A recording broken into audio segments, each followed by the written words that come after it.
안녕하세요. 노후생각 채널에 오신 여러분 모두 환영합니다. 오늘은 우리 사회에서 자주 외면되는, 하지만 누구나 마주하게 될 현실에 대한 이야기를 나누려 합니다.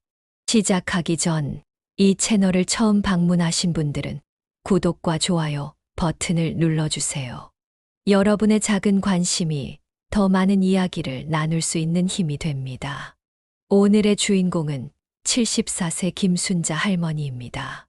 나는 이제 끝났다고 생각했어요. 요양원에서도 간병인과도 함께 살 수 없었으니까. 순자 할머니의 담담한 목소리가 들려옵니다. 뇌졸중으로 오른쪽 몸이 마비된 후 그녀의 삶은 완전히 달라졌습니다. 내가 평생 모아둔 돈은 병원비로 다 나갔고 아들은 해외에 있어 돌봐줄 수 없었어요. 요양원에 들어갔지만 그곳에서의 생활은 상상했던 것과 달랐습니다. 순자 할머니는 6개월 동안 두 곳의 요양원을 전전했습니다. 첫 번째 요양원에서는 방치에 가까운 돌봄을 경험했고, 두 번째 요양원에서는 다른 입소자와의 갈등으로 적응하지 못했습니다. 밤에는 아무도 와서 확인하지 않았어요. 화장실에 가고 싶어도 기다려야 했고, 기저귀를 갈아달라고 해도 바쁘다며 시간이 지나야 와주셨죠. 결국 순자 할머니는 요양원을 나와 간병인을 고용했습니다. 하지만 이 역시 쉽지 않았습니다. 첫 번째 간병인은 늘 피곤해 보였어요. 나중에 알고 보니 다른 일도 하고 있었더라고요. 두 번째 간병인은 친절했지만 3개월 만에 개인 사정으로 그만두셨어요. 셋째는 말하기도 싫네요. 순자 할머니는 한숨을 쉽니다. 그녀가 마지막으로 선택한 공간은 많은 이들에게 충격을 안겨주었습니다. 아무도 이해하지 못했어요. 하지만 나는 결정했습니다. 이곳이 내 마지막 보금자리가 될 거라고. 과연 순자 할머니가 선택한 충격적인 공간은 어디였을까요? 그리고 그녀를 그런 선택으로 이끈 우리 사회의 노인 돌봄 현실은 어떤 모습일까요? 잠시 후 계속됩니다. 다시 돌아오신 여러분, 반갑습니다. 순자 할머니의 이야기를 계속 들려드리겠습니다. 저는 제 집에서 살고 싶었어요. 40년 넘게 살아온 집이니까요. 하지만 혼자서는 불가능했죠. 순자 할머니는 뇌졸중 이후 오른쪽 다리를 거의 쓸 수 없게 되었습니다. 화장실에 가는 것조차 누군가의 도움이 필요했고, 식사 준비도 혼자서는 어려웠습니다. 아들이 미국에서 한 달에 한 번씩 전화가 와요. 어머니, 요양원이 제일 좋을 것 같아요 라고 하더군요. 그 아이도 자기 가정이 있으니 이해는 해요. 순자 할머니가 첫 번째로 입소한 요양원은 월 150만 원이 넘는 비용이 들었습니다. 연금과 아들의 지원으로 겨우 감당할 수 있는 금액이었습니다. 처음에는 괜찮았어요. 깨끗하고 직원들도 친절했죠. 하지만 시간이 지날수록 실망스러웠습니다. 한 명의 요양보호사가 10명 이상의 노인을 돌보니 제대로 케어가 될 리 없었어요. 순자 할머니의 건강 상태는 요양원에서 오히려 악화되었습니다. 욕창이 생겼고 적절한 재활치료를 받지 못해 근력은 더 약해졌습니다. 밤에 도움을 요청하면 지금 바빠요라는 대답만 돌아왔어요. 한 번은 화장실에 가고 싶어서 호출벨을 눌렀는데 1시간이 지나도 아무도 오지 않았어요. 결국 침대에서 그대로 순자 할머니의 목소리가 떨립니다. 인간으로서의 존엄성을 완전히 상실한 순간이었습니다. 두 번째 요양원으로 옮겼지만 상황은 크게 다르지 않았습니다. 게다가 치매를 앓고 있는 다른 입소자와 같은 방을 쓰게 되었고, 그분은 밤새 소리를 지르거나 순자 할머니의 물건을 가져가기도 했습니다. 참을 수 없었어요. 요양원에 돈을 내고 있지만 나는 그저 관리 대상일 뿐이었죠. 개인적인 케어는 꿈도 꿀 수 없었어요. 결국 순자 할머니는 요양원을 나와 자신의 집으로 돌아왔습니다. 아들의 도움으로 24시간 간병인을 고용했습니다. 첫 번째 간병인은 50대 중반의 여성분이었어요. 처음에는 성실했지만 곧 문제가 생겼습니다. 내가 잠든 사이 TV를 크게 틀어놓고 드라마를 보거나 음식을 제대로 챙겨주지 않았어요. 나중에 알고 보니 다른 집에서도 일하고 있어서 항상 피곤한 상태였던 거죠. 간병인을 교체했지만 두 번째 간병인은 3개월 만에 갑자기 그만두었습니다. 가족 중 아픈 사람이 생겼다는 이유였습니다. 세 번째 간병인이 가장 힘들었어요. 순자 할머니는 말을 잠시 멈추고 깊은 숨을 들이마십니다. 그분은 처음부터 불친절했어요. 식사를 대충 차려주고 제 몸을 거칠게 다루었죠. 한 번은 제가 화장실에 가고 싶다고 했더니 아까 갔잖아요 라며 무시했어요. 결국 소변을 지리고 말았는데 그때 그분이 한 말은 침에 걸린 노인네처럼 구내였어요. 눈물을 참으며 순자 할머니는 계속 이야기합니다. 그날 밤 저는 결심했어요. 더 이상 이렇게 살 수 없다고. 내 돈을 내고도 이런 대우를 받아야 한다면 차라리. 그날 밤 저는 휴대폰을 들고 인터넷을 검색했어요. 노인 혼자 살기, 간병 대안, 독립적 노후 같은 단어들을 찾아보았죠. 순자 할머니의 눈에 들어온 것은 공유 주거라는 개념이었습니다. 비슷한 상황의 노인들이 함께 살면서 서로 돕는 방식이었습니다. 처음에는 믿기지 않았어요. 낯선 사람들과 함께 산다는 게 가능할까 싶었죠. 하지만 다른 선택지가 없었어요. 순자 할머니는 용기를 내어 인터넷에서 찾은 실버 쉐어하우스에 연락했습니다. 서울 외곽의 한 아파트에서 비슷한 처지의 노인 3명이 함께 살고 있다는 정보를 얻었습니다. 처음 그곳을 방문했을 때 솔직히 충격이었어요. 평범한 30평형 아파트에 70대 노인 3분이 각자 방을 쓰고 계셨거든요. 거실과 부엌, 화장실은 공유하는 구조였죠. 이것이 바로 많은 사람들이 충격적이라고 말한 순자 할머니의 선택이었습니다. 74세의 나이에 완전히 낯선 사람들과 함께 사는 공동생활을 시작한 것입니다. 딸을 둔 박 여사님, 아들 둘을 둔 최 여사님, 그리고 독신이셨던 정 여사님과 함께 살게 되었어요. 모두 저와 비슷한 상황이었죠. 자녀들은 있지만 함께 살기 어렵고 요양원은 싫고 간병인은 비용 부담이 크고 처음에는 적응하기 힘들었습니다. 60년 넘게 자신만의 공간에서 살아온 순자 할머니에게 공동생활은 쉽지 않았습니다. 식사 시간이 각자 달랐고 청소 습관도 달랐어요.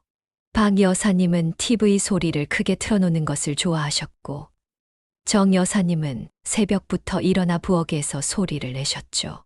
하지만 시간이 지나면서 놀라운 변화가 일어났습니다.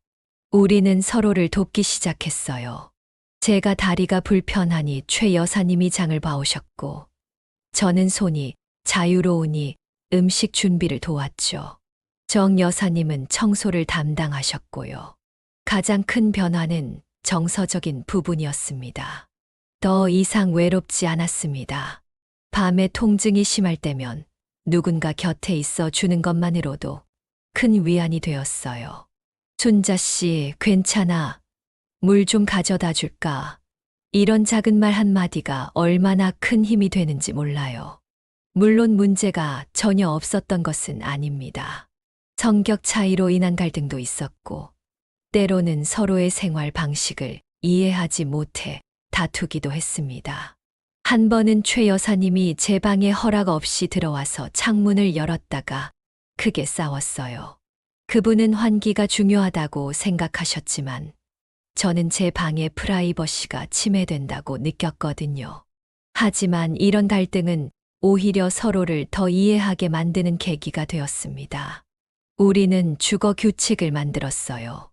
각자의 방은 절대적인 개인 공간으로 존중하고 공용 공간의 사용 시간과 방법도 정했죠.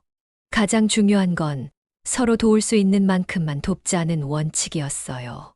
순자 할머니에게 가장 놀라운 점은 자신의 존엄성을 되찾았다는 것입니다. 요양원이나 간병인과 지낼 때는 항상 환자나 돌봄을 받는 사람이었어요.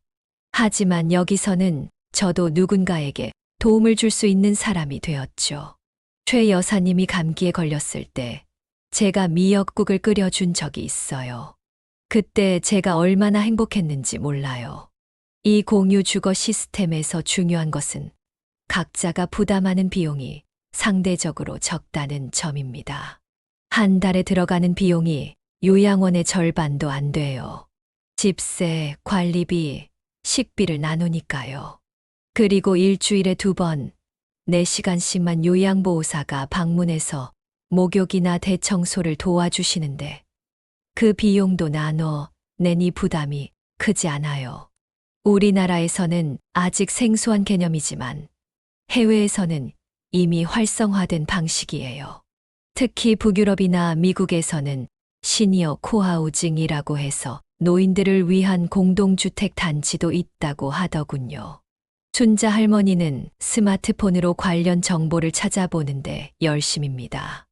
비록 몸은 불편하지만 새로운 것을 배우는 데는 거리낌이 없습니다. 처음에 아들에게 이 이야기를 했을 때는 반대했어요. 엄마, 모르는 사람들이랑 같이 살면 위험해요.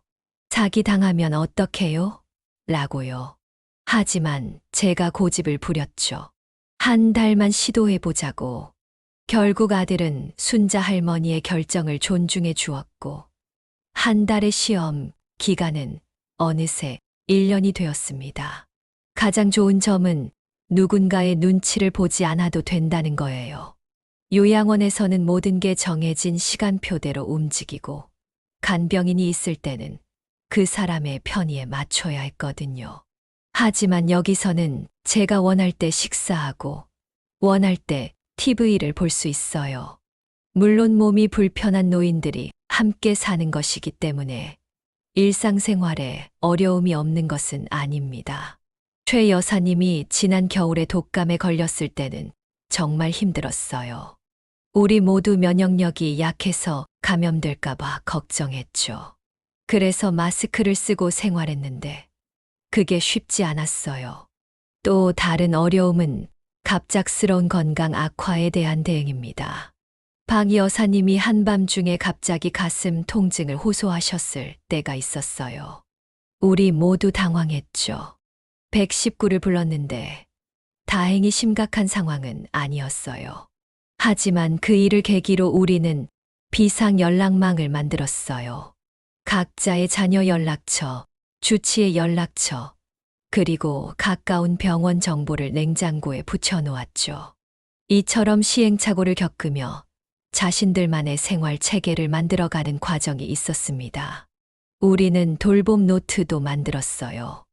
누가 약을 언제 먹어야 하는지, 특별히 주의할 건강 상태는 무엇인지 기록해두는 거예요. 그리고 서로를 체크해주는 시스템도 있어요. 아침에 일어나면 잘 잤어요라고 인사하기, 밤에는 잘 자요라고 말하기. 이렇게 서로의 안부를 확인하는 거죠. 순자 할머니에게 가장 큰 변화는 정신적인 측면이었습니다. 요양원에 있을 때는 우울증이 심했어요. 매일 똑같은 일상, 대화할 사람 없음, 그저 TV만 보는 생활. 하지만 지금은 달라요. 매일 새로운 이야기가 있고 웃을 일도 있어요. 이들의 일상에는 소소한 즐거움이 가득합니다. 우리는 매주 목요일 저녁을 특별한 밤으로 정했어요. 각자 자신의 인생 이야기를 나누는 시간이죠. 정 여사님은 젊었을 때 무용수였다고 해요. 그분이 60년대 무용 공연 이야기를 할 때면 정말 흥미로워요. 최 여사님은 옛날 시장에서 포목점을 하셨대요. 손님들과 흥정하는 이야기를 들으면 배꼽이 빠질 정도로 웃겨요. 순자 할머니 자신도 교사로 일했던 과거를 회상하며 학생들과의 추억을 나눕니다. 우리는 서로의 과거를 들으며 존중하게 되었어요. 지금 보면 몸이 불편한 노인일 뿐이지만 각자가 살아온 인생은 그 무엇보다 값진 거니까요. 이들의 공동생활에는 일정한 규칙이 있습니다. 가장 중요한 건 힘들면 솔직히 말하기예요. 몸이 아프거나 도움이 필요하면 미안해하지 말고 말하기로 약속했어요. 자존심 때문에 참다가 상황이 악화되는 경우가 많거든요.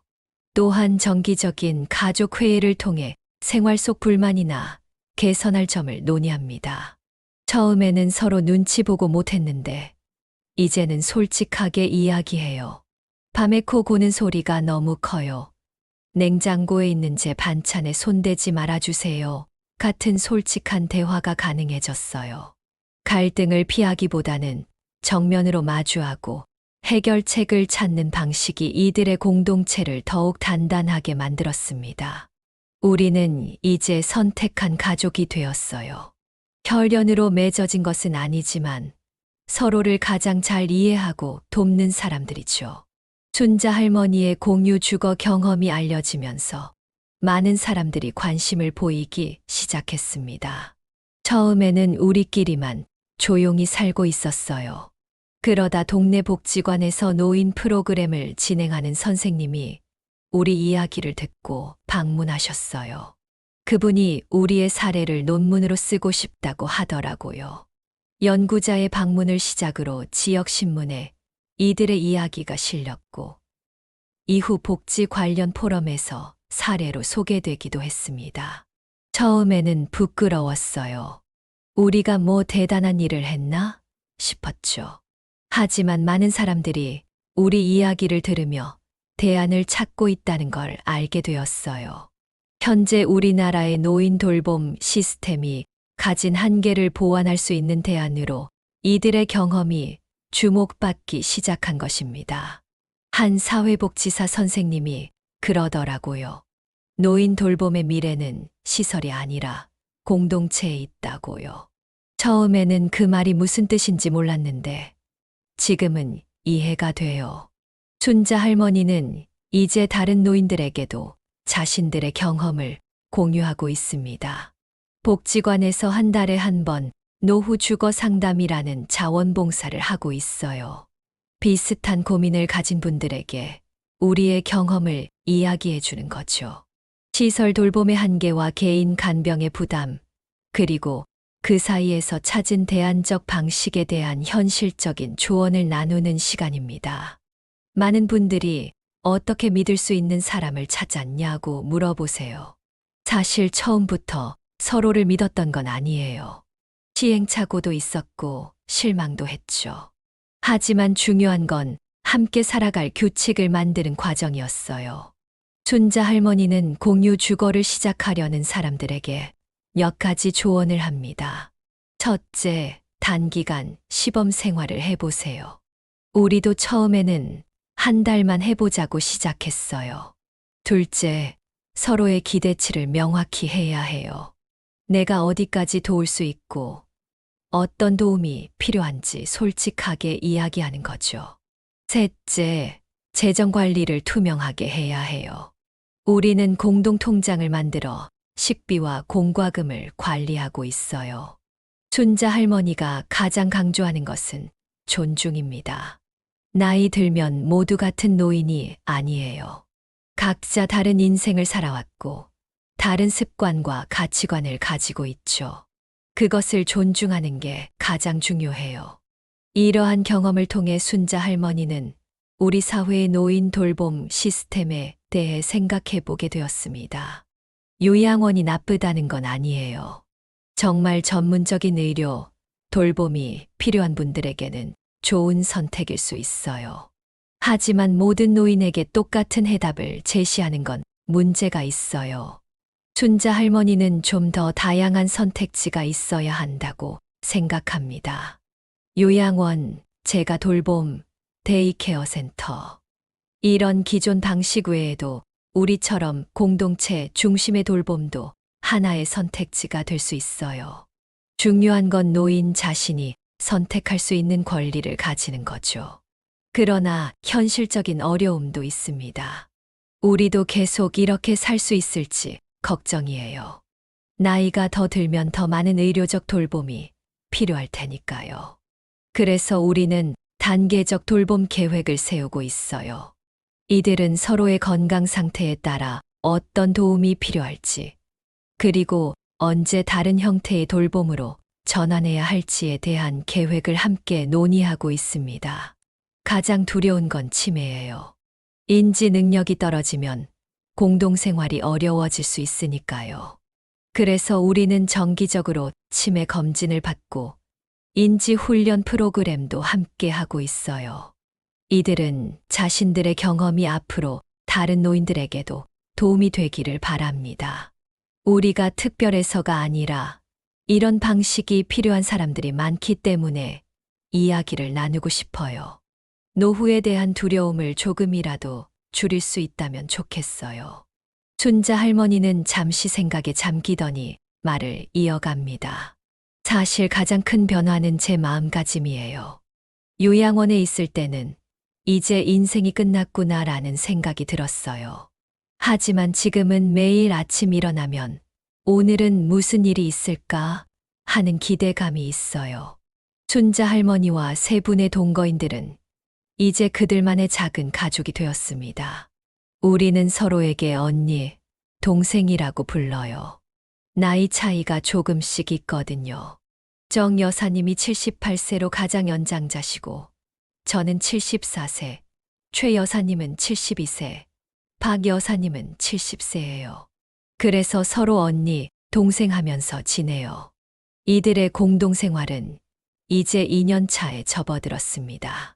그동안 어려운 순간도 있었지만 함께 이겨냈습니다. 작년에 박 여사님이 낙상으로 고관절 골절이 되었을 때가 가장 힘들었어요. 수술 후 재활 기간 동안 우리 모두가 돌아가며 간병했죠. 병원에서는 보호자가 없으면 퇴원이 어렵다고 했는데 우리가 보호자 역할을 했어요. 그때 우리가 정말 가족이구나 싶었죠. 이런 경험을 통해 이들은 더욱 단단한 유대감을 형성했습니다. 이제는 서로의 자녀들과도 가족같이 지내요. 명절이나 생일에는 다 함께 모여 식사를 하기도 해요. 처음에는 어색해했던 자녀들도 이제는 엄마가 행복해 보여서 다행이라고 말해요. 춘자 할머니의 아들도 처음의 걱정과 달리 이제는 이 생활 방식을 지지하고 있습니다. 아들이 지난번 한국에 왔을 때 하루 머물다 갔는데, 엄마, 여기 분위기가 정말 좋네요. 웃음소리가 끊이지 않아요 라고 하더라고요. 그 말을 들으니 정말 기뻤어요. 물론 앞으로의 과제도 있습니다. 우리도 점점 더 나이가 들고 있어요. 5년 후, 10년 후에는 어떻게 될지 모르죠. 하지만 그때 가서 생각해도 늦지 않아요. 지금은 오늘을 행복하게 사는데 집중하고 있어요. 춘자 할머니는 마지막으로 노후를 준비하는 모든 이들에게 메시지를 전합니다. 노후는 생각보다 길어요. 준비가 필요합니다. 재정적인 준비뿐만 아니라 정서적, 사회적 준비도 중요해요.